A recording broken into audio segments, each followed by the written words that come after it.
everyone, it is Nat, and today I'm here with my August wrap-up video. So I actually read quite a few books in August, but the majority of them I listened to, so I think I actually only read two books, like actual eyes reading, but I listened to quite a few of them also, so I think I read about 5. The first book I have to show you is A World Without Princes, the second book in the School for Good and Evil trilogy by Simone Chinini. Always struggle with that, but I think I gave this either, I can't quite remember, it might have been 4 stars, might have been 3, right around there. I liked the first book better than this one.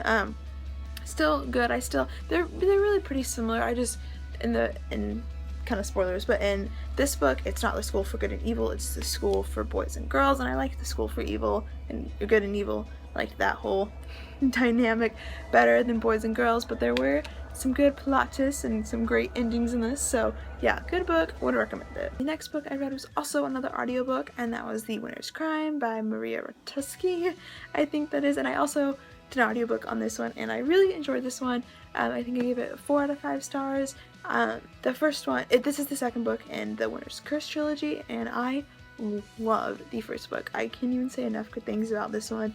The second book was still good, but definitely not as good, for me at least, as the first one. But still, I really enjoyed it, so highly recommend it. Next book that I read was also an audiobook, and that was Crimson Bound by Rosamund Hodge.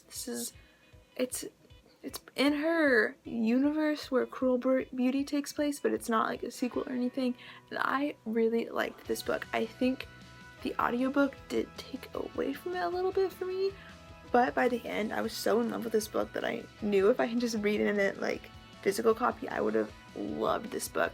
But I think it's super unique. I love the world. I love the whole Bloodbound, Forestborn, all of those different creatures and the development of them. I just loved listening to that. I liked kind of the romance in there. It was nice and subtle, I felt like. Great book, 4 out of 5 stars. Would highly recommend. I do recommend the physical book most the audiobook, but either way, still a really good book.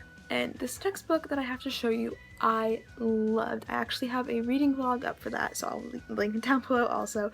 But that was Plus One by Elizabeth Fama, and this book was amazing.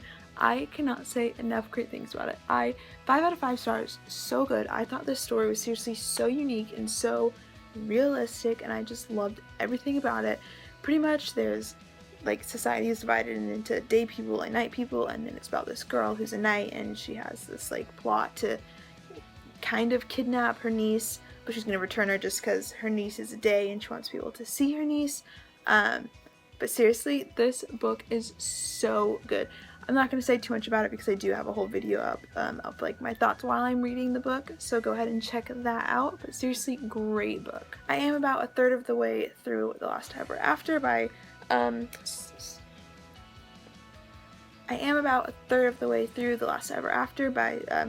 Chinini. This is also the third book in the School for Good and Evil series. I'm about a third of the way through that, but not yet finished with it. Alright, hope you guys enjoyed this video. Thank you so much for watching, and I'll have a new video up soon. Bye!